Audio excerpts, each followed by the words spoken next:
मुंबई नागपूर समृद्धी महामार्गावरनं सुरत मार्गे थेट दिल्लीला जाता येणार आहे. कारण काम पूर्ण झाल्यानंतर मुंबई नागपूर समृद्धी महामार्ग आणि मुंबई दिल्ली महामार्ग एकमेकांना जोडले जाणार आहेत. महाराष्ट्रातील ही सर्वात मोठी कनेक्टिव्हिटी असणार आहे. पुणे नाशिक हा 5.5 तासांचा प्रवास आता अवघ्या 2 तासांवरती येणार आहे. Pune Nashik semi high speed railway प्रकल्पाचा नवीन प्रकल्प अहवाल अंतिम टप्प्यात आहे. त्यामुळे या प्रकल्पाचं काम लवकरच सुरू होण्याची शक्यता आहे. पुण्यामध्ये गेल्या 6 वर्षात घरांच्या किमतीत वाघोली भागात सर्वाधिक 37% वाढ नोंदवली गेली. याचवेळी गृहप्रकल्पांसाठी वाकड भागाला सर्वाधिक पसंती आहे. रेशन दुकानांमार्फत शिधाधारकांना मागील 8 महिन्यांपासून शासनानं साखरच दिली नाही. लाखो लाभार्थ्यांना शेकडो रुपयांचं रेशन अगदी मोफत वितरित केलं जात असताना 1 किलो साखरेसाठी शासनाकडे निधी नाही का असा सवाल उपस्थित केला जातोय. सोन्याच्या दरात 1400 रुपयांची घसरण झाली तर चांदीच्या दरात 4200 रुपयांची घसरण झाली आहे. त्यामुळे सर्वसामान्यांना काहीसा दिलासा मिळालाय. वारकऱ्यांसाठी आनंदाची बातमी. आता विठुरायाचं दर्शन अवघ्या 2 तासात होणार आहे. टोकन दर्शन पद्धत सुरू करण्याचा निर्णय मंदिर समितीने घेतलाय. फेब्रुवारीपासून टोकन दर्शन पद्धतीला सुरुवात होणार आहे. लोकलच्या 3ही मार्गांवरती रविवारी मेगा ब्लॉक असणार आहे. त्यामुळे प्रवाशांना त्रास होणार आहे. मध्य रेल्वेवर विद्याविहार आणि ठाणे स्थानकादरम्यान सकाळी 8 ते 12 या कालावधीत ब्लॉक घेण्यात येणार असल्यामुळे अप आणि डाऊन मार्गावरील गाड्यांचं वेळापत्रक विस्कळीत होणार आहे. कुर्ला बेस्ट बस अपघातानंतर आता एसटी महामंडळ ॲक्शन मोडवर आले. तर या पार्श्वभूमीवर एसटी कर्मचारी, व्यवस्थापन आणि बस पुरवणाऱ्या खासगी कंपन्यांसाठी काही मार्गदर्शक सूचना जारी केल्या आहेत. त्यानुसार नियम न पाळल्यास कारवाईचा इशारा दिला गेलाय. राज्य सरकारनं वाहनांच्या सुरक्षेच्या दृष्टीनं महत्त्वाचे निर्णय घेतले. त्या दृष्टीनं वाहन सुरक्षा नियमानुसार वाहनांना उच्च सुरक्षा नोंदणी प्लेट बसवणं बंधनकारक असणार आहे. अन्यथा त्या चालकांना 10,000 रुपयांचा दंड भरावा लागणार आहे. विधिमंडळाचं हिवाळी अधिवेशन नागपुरात 16 डिसेंबरपासून सुरू होणार आहे. त्यासाठी पोलीस प्रशासन सज्ज आहे. यंदा जवळपास 7,500च्या वर पोलीस अधिकारी आणि कर्मचाऱ्यांना तैनात ठेवण्यात आले. सोमवारपासून नागपुरात सुरू होणाऱ्या विधिमंडळाच्या हिवाळी अधिवेशनात शेतकऱ्यांना कर्जमाफी होण्याची शक्यता दुरावली आहे. त्यामुळे शेतकऱ्यांचं हिरमोड होणार आहे. पहिल्याच अधिवेशनात शेतकरी कर्जमाफी होण्याची शेतकऱ्यांना अपेक्षा होती. आणि एक सविस्तर बातमी आता. काँग्रेसच्या नेत्या प्रियंका गांधी यांनी लोकसभेत पहिल्यांदाच भाषण केलं आणि प्रियंका गांधी यांच्या लोकसभेतल्या पहिल्या भाषणात त्यांनी अनेक मुद्द्यांवरती सरकारवर हल्लाबोल केला. आम्ही आमच्या चुका मान्य केल्यात, आता तुम्ही सुधरा असा टोला त्यांनी सत्ताधाऱ्यांना लगावला. लोकसभेवरती पहिल्यांदाच निवडून गेलेल्या काँग्रेस खासदार प्रियंका गांधी यांनी आज संसदेमध्ये पहिलं भाषण केलं. संविधानावरील चर्चेची सुरुवात त्यांच्याच भाषणानं झाली. भारत देश भित्र्यांच्या हाती फार काळ राहिलेला नाही आणि राहणार नाही असा जहरी टोला त्यांनी मोदी सरकारला हाणला. ये देश कायरों के हाथों में ज्यादा देर तक कभी नहीं रहा है. ये देश उठेगा, ये देश लढेगा. इंदिरा गांधी यांनी आणीबाणी लादण्याची चूक केली हे प्रियंका गांधींनी मान्य केलं. मात्र आज 1975च्या आणीबाणीबद्दल बोलणारे त्यातून शिकत नाहीत, सुधरत नाहीत. तुम्ही तुमच्या चुका सुधरा, बॅलेट पेपरवरती निवडणुका घ्या, सगळं चित्र स्पष्ट होईल असं आव्हानच त्यांनी दिलं. 1975 में जो हुआ तो सीख लीजिए ना, आप भी सीख लीजिए.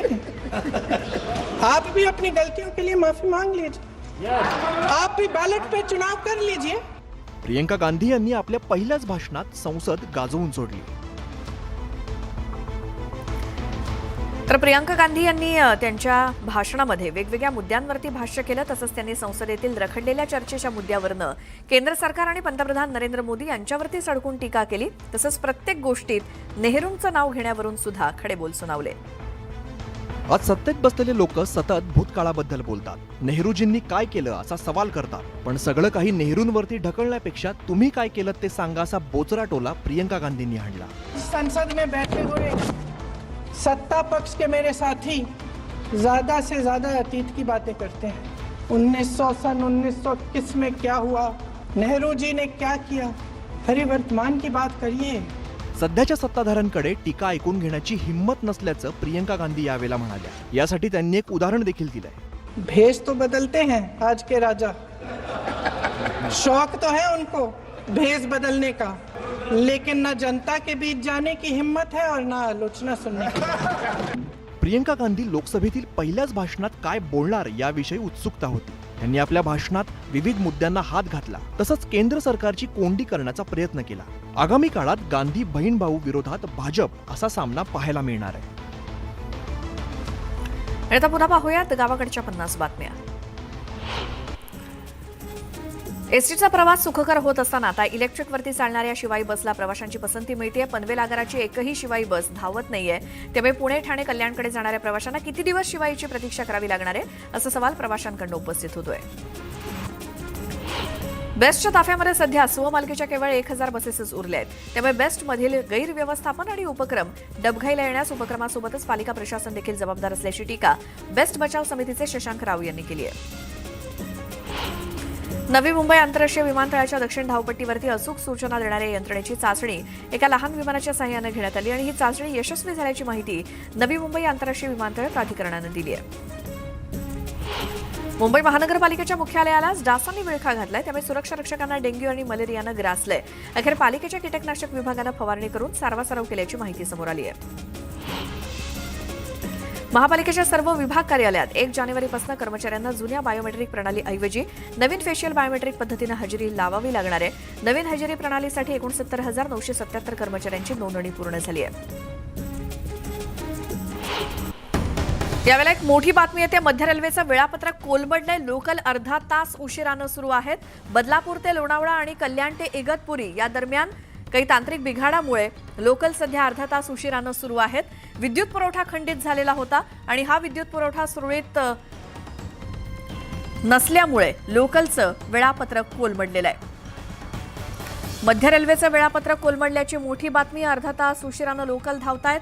बदलापूर ते लोणावळा आणि कल्याण ते इगतपुरी ओव्हरहेड वायरचा विद्युत पुरवठा खंडित झाला आणि त्यामुळे लोकलचं वेळापत्रक कोलमडलंय. एकतर रविवारचा मेगा ब्लॉक आणि आज शनिवारी देखील या तांत्रिक बिघाडामुळे मध्य रेल्वेची वाहतूक विस्कळीत झाली आहे.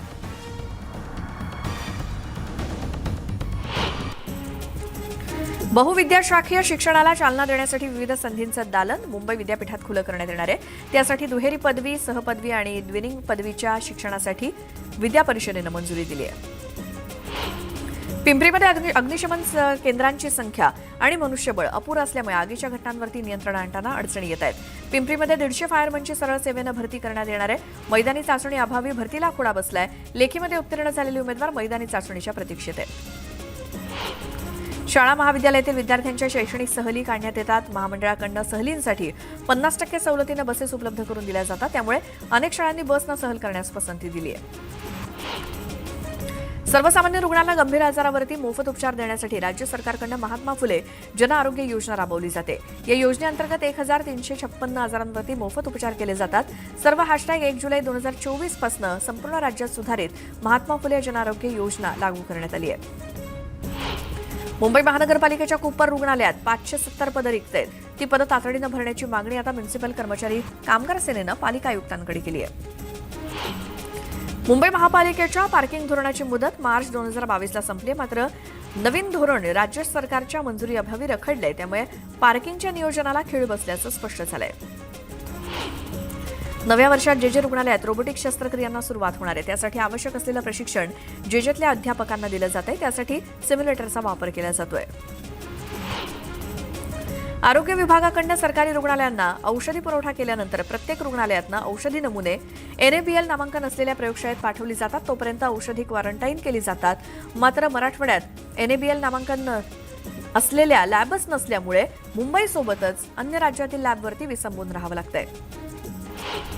पुणे महानगरपालिकेच्या पादचारी दिनानिमित्तानं लक्ष्मी रस्त्यानं 1 दिवस वाहनांपासून मोकळा श्वास घेतल्यानंतर रस्त्यावरती पुन्हा वाहनांच्या रांगा लागल्या आहेत. पादचारी दिनाचे सोपस्कार झाल्यानंतर दुसऱ्या दिवशी पुन्हा पदपथांचा ताबा विक्रेत्यांनी घेतल्याचं चित्र दिसलं. छत्रपती शिवाजी महाराजांचं महाराष्ट्रातलं पहिलं मंदिर भिवंडी तालुक्यातल्या मराडेपाडा या ठिकाणी साकारते. येत्या 17 मार्च रोजी तिथीनुसार साजऱ्या होणाऱ्या शिवजयंती दिनी प्राणप्रतिष्ठा आणि मंदिराचा लोकार्पण सोहळा होणार आहे. नॉनस्टॉप उड्डाणपुलासाठी महामेट्रोला पुण्यामध्ये 14 कोटी रुपये देण्यास मान्यता मिळाली आणि ही रक्कम देण्यास स्थायी समितीच्या बैठकीत मंजुरी मिळाली. मुंबईमध्ये महानगरपालिकेच्या वतीनं 2 दिवस विशेष स्वच्छता मोहीम राबवली जाणार आहे. बांधकामांची ठिकाणी आणि बॅरिकेड्समुळे निर्माण झालेली अस्वच्छता दूर केली जाणार आहे. तसंच बांधकामांच्या ठिकाणी स्वच्छता ठेवण्यासाठी संबंधित कंत्राटदारांना नोटिसा बजावल्या जाणार आहेत. भारताचा युवा स्टार डी गुकेश बुद्धिबळ विश्वाचा नवा चॅम्पियन बनलाय. यानंतर मुख्यमंत्री देवेंद्र फडणवीसांनी गुकेशला फोन करून त्याचं तोंड भरून कौतुक केलं. आम्हाला तुझा अभिमान आहे अशी भावना व्यक्त केली.